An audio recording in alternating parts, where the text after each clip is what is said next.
Hello students. Today we will discuss about challenges to free and fair elections.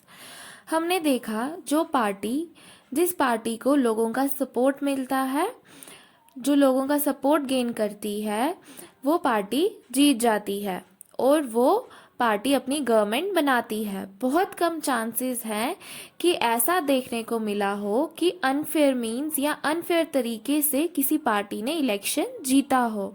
लेकिन फिर भी हमारी country में जो इलेक्शंस हो रहे होते हैं या जो इलेक्शंस होते हैं उन पर कुछ सवाल लगाए जाते हैं। क्या लोगों के पास में सही नॉलेज है कि वो किस लीडर को जो है चूज करें।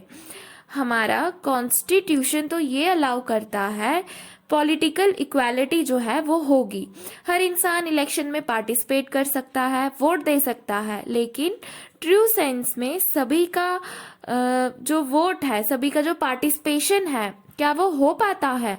मतलब कमज़ोर इंसान अगर पावरफुल इंसान के अगेंस्ट लड़ रहा है तो क्या ये पूरी पॉसिबिलिटी है कि कमज़ोर इंसान जीत सकता है। क्या ये इंश्योर किया जा सकता है कि उस पर किसी तरह का कोई दबाव नहीं बनाया जाएगा। क्या उसे रिलेटिव एडवांटेज से बचाया जा सकता है। ऐसे बहुत सारे सवाल हमारे मन में उठ सकते हैं। तो ये सारे सवाल हमें एक दिशा दिखाते हैं कि हाँ, इलेक्शंस जो हो रहे हैं इंडिया में वो डेमोक्रेटिक तो हैं, लेकिन उसके सामने कुछ चैलेंजेस हैं, कुछ लिमिटेशंस हैं। क्या चैलेंजेस हैं, क्या लिमिटेशंस हैं, उन्हें हम डिस्कस करेंगे। Candidates and parties with a lot of money may not be sure of their victory, but they do enjoy a big and unfair advantage over smaller parties and independents. जो candidate या फिर जो party जिनके पास बहुत ज़्यादा पैसा है, ज़रूरी नहीं है कि पैसे के कारण वो जीत जाएंगे। ऐसा नहीं है कि इलेक्शन में जो पार्टी पैसे देगी वही जीतती है, तो ये श्योर नहीं है कि वो जीतने वाला है। लेकिन क्या होता है कि एक एडवांटेज रहता है उनके पास, एक जो एडवांटेज है वो इंजॉय करते हैं। वो किस तरह का एडवांटेज कि मान लो कोई पैसे वाली पार्टी है तो वो कैंडिडेट इलेक्शन कैंपेन में बहुत ज़्यादा पैसा लगाएगा। वो पैसे के पावर से अपोजिशन में जो कैंडिडेट है उसे डरा सकता है। मतलब उस कैंडिडेट को ये बता सकता है कि हमारी रैलीज देख लीजिए, आप हमारा वे ऑफ कैंपेन देख लीजिए। इन सारी चीज़ों से वो लोगों को इन्फ्लुएंस कर सकता है, तो वो रिलेटिवली एक एडवांटेज इंजॉय करता है छोटी पार्टीज पे या कैंडिडेट्स पे। तो सबसे बड़ा लिमिटेशन यही है, use of muscle power and money. Second, in some parts of the country, candidates with criminal connection have been able to push other out of electoral race and to secure a ticket from major parties.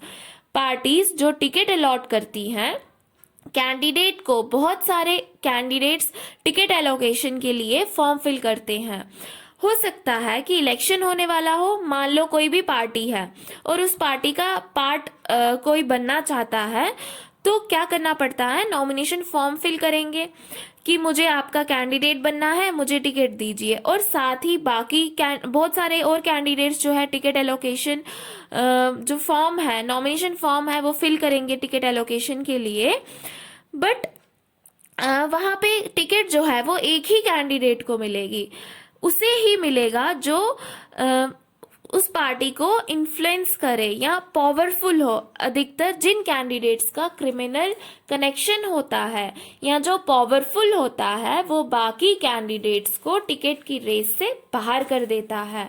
वो अपने power से या अपने दबाव से tickets की race से बाकी कैंडिडेट्स को बाहर कर देता है। तो एक चैलेंज ये भी है कि एक क्रिमिनल कनेक्शन वाला या क्रिमिनल रिकॉर्ड वाला जो कैंडिडेट होता है, they can easily push others out of the race. Third, some families tend to dominate political parties, tickets are distributed to relatives from these families.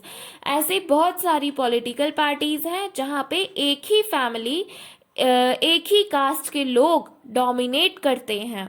जब एक ही फैमिली का एक ही कास्ट के लोग डोमिनेट करते हैं तो अधिकतर क्या होता है, उनके रिलेटिव्स को, उनके फैमिली मेंबर्स को ही चांस दिया जाता है। तो वहां पे क्या होता है, डायनेस्टी रूल जो है वो चला आता है। इस तरह से देखने को मिलता है कि वो एक फैमिली पार्टी हो जाती है, पार्टी बन जाती है। तो ऐसी बहुत सारी पार्टीज जो है वो हमारी कंट्री में हैं। Fourth, very often elections offer little choice to ordinary citizens, for both the major parties are quite similar to each other both in policies and practices। जितनी भी पार्टीज है हमारी कंट्री में, सारी पार्टीज में मेजर आइडियोलॉजी डिफरेंस नहीं है। कुछ हर पार्टी के जो कोर इश्यूज रहते हैं, मतलब अगर वो इलेक्शन में जीतती है तो क्या इश्यूज रहेंगे, सारी पार्टीज एक ही चीज जो है वो करती है। तो इसके चलते क्या होता है, हम जो वोटर्स हैं, ऑर्डिनरी सिटीजन्स हैं, हमारे पास कोई वैरायटी ऑफ चॉइस जो है वो नहीं होती। सारी पार्टीज जो हैं वो अपने प्लान्स, पॉलिसीज लाती है, वो मैक्सिमम सेम ही होती है। मोस्टली इलेक्शन के टाइम पे पार्टीज क्या करती हैं कि एजुकेशन का मुद्दा उठा देती है, अनएम्प्लॉयमेंट का मुद्दा उठा देती है। तो मोस्टली जो इनकी पॉलिसीज रहती हैं इलेक्शन के टाइम पे वो सेम ही होती हैं। Fifth, smaller parties and independent candidates suffer a huge disadvantage compared to bigger parties। जो छोटी पार्टीज होती हैं, छोटी पार्टीज को क्या करना पड़ता है, इलेक्शन में अगर बने रहना है तो उन्हें अपने आप को स्टेबल रखना होगा, अपने आप को पूरे दमखम से रखना होगा। जो बड़ी पार्टीज है वो क्या करती हैं, ज्यादा पैसा होता है उनके पास, ज्यादा पावर होती है, तो इसके चलते वो छोटी पार्टीज के ऊपर मतलब दबाव डालती है, उन्हें ऊपर नहीं आने देती, उन्हें आगे नहीं आने देती है। तो ये कुछ चैलेंजेस हैं जो किसके लिए हैं, for free and fair elections. तो हमारी इंडिया में जो इलेक्शंस है वो डेमोक्रेटिक तो हैं, बट ये कुछ चैलेंजेस हैं जो हम कह सकते हैं कि कुछ लिमिटेशंस हैं या कुछ चैलेंजेस हैं जो देखने को मिलते हैं। तो स्टूडेंट्स, ये इस चैप्टर का लास्ट टॉपिक था। आपका चैप्टर कंप्लीट हो चुका है। होप आपको समझ आ गया होगा। Thank you.